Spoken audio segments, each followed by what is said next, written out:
요 민주당과 이재명 대표는 어떤 거냐면은 예. 지난 총선 때 예.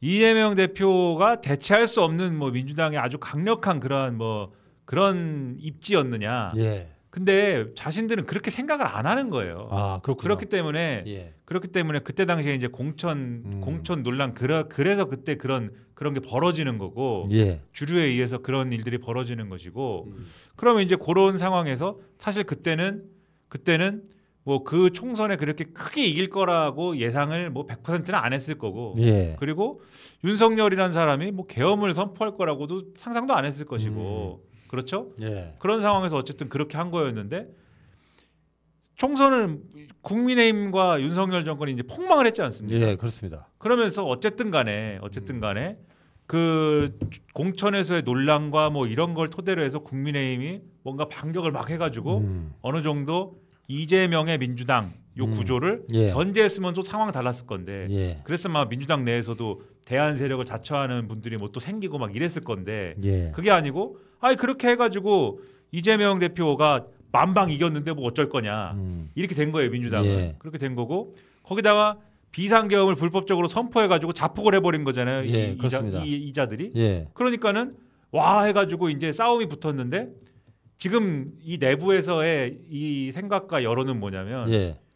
나머지 이재명 대표 말고 나머지 사람들 뭐 했냐 지금 이런 얘기 하는 거예요 지금. 그러니까는 이거는 요 구조는 이재명 대표가 민주당에서 강자고 대체하기 힘든 리더십이고 과거에 DJ만큼의 어떤 그 정도의 당 장악력을 갖고 있다. 이 사람들이 그렇게 믿어서가 아니고 여전히 여러 가지 도전에 직면할 수 있고 여러 가지 뭐 어떤 상황들에 흔들릴 수 있는 리더십이다. 예. 그렇게 어떤 측면에서 생각하기 때문에 예. 이번에 뭐 예를 들면은 뭐 여러 가지 논란 속에서 김동연 후보하고의 관계나 예. 그다음에 소위 말하는 비명계 뭐 삼김 뭐 이래가지고 뭐 이런 얘기들이 나오잖아요. 예. 그런 거에과의 관계나 그런 거에서 민감하게 막 이렇게 논쟁이 북구한 이유가 그런 게 있는 거죠. 예. 그래서 지금 보면은 돌다리도 두들겨 건너자라는 그러한 분위기 속에서 안정지향적으로 가는 거 아닙니까? 모든 거를.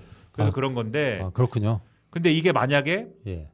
이 보수 후보하고 박빙 승부였으면은 예. 이 안정지향적으로 가는 것도 리스크라고 판단했을 거예요 민주당도. 근데 그것도 아니고 또 네, 그것도 아니죠. 차이가 날 거니까. 예. 그러니까 안정지향적으로 가도 그 리스크를 감수하는 것보다, 그러니까 이 안정지향적으로 가지 않아서 생기는 리스크를 감수하는 것보다는 안정지향적으로 가서 생기는 손해를 그냥 안고 가는 게 낫다. 그렇게 판단해서 이러한 이제 상황이 벌어지는 것이다. 예. 그렇게 봐야 되는 것 같아요. 지금 제가 볼 때는 그게 이제 안정으로 가는 게 이제 세 가지 결이 있는데 세 가지 결이 있습니다. 예, 하나는 이재명 대표 입장에서는 당연히 이제 부자 몸조심. 예. 그러니까 이제 토론회가 적어 좋아. 좋아. 그렇죠. 라이브로 실수하면 안 되니까 녹화 좋아. 그럼 대선 출마도 녹화로. 이런 게 있죠. 예. 근데 이제 김동연, 김경수 지사 입장에서는 예. 어차피 역전이 어려워. 그러니까 이분들도 뭐 강하게 뭘 안 하더라고요. 그러니까 안정적으로 김동연 지사는 내년에 경기지사 한 번 더 하자. 예. 크게 당의 주류랑 각 세우지 말자. 김경수 지사도 어차피 이번에는 활주로가 짧았다. 그러니까 차근차근 다음 넥스트 대선 주자로서 그냥 자리매김하자. 그러니까 무리하지 말자. 예. 그러니까 아무도 무리를 안 하는 거예요. 그러니까 세 명이 다 무리를 안 하고 있어요. 네, 무리를 안 하는 거죠. 근데 저는 오히려 어쨌든 뭐 문재인 후보 때도 그랬는데 어쨌든 탄핵 이후에 이제 벌어지는 심판 선거잖아요. 예. 그냥 이렇게까지 우클릭을 할 필요는 있나?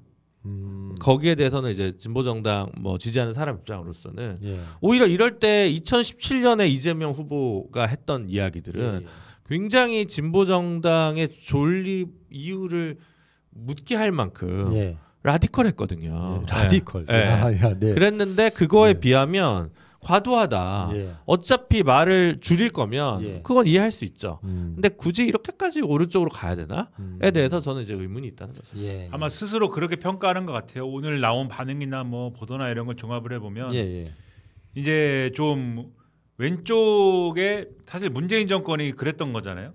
실질적으로는 저는 그렇게까지 문재인 정권이 왼쪽에 치우친 정권 아니라고 생각하는데 레토릭이 피플 파워 정권이다.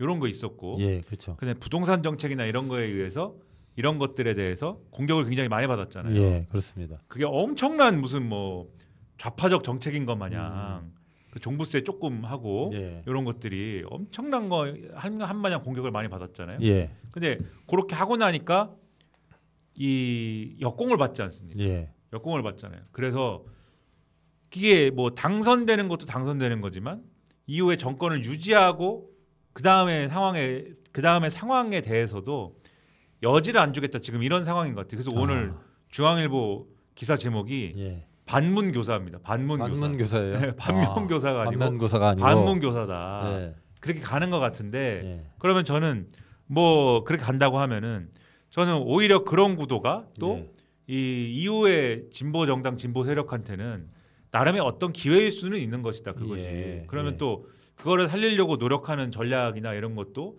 필요할 수 있다. 진보 세력에게는.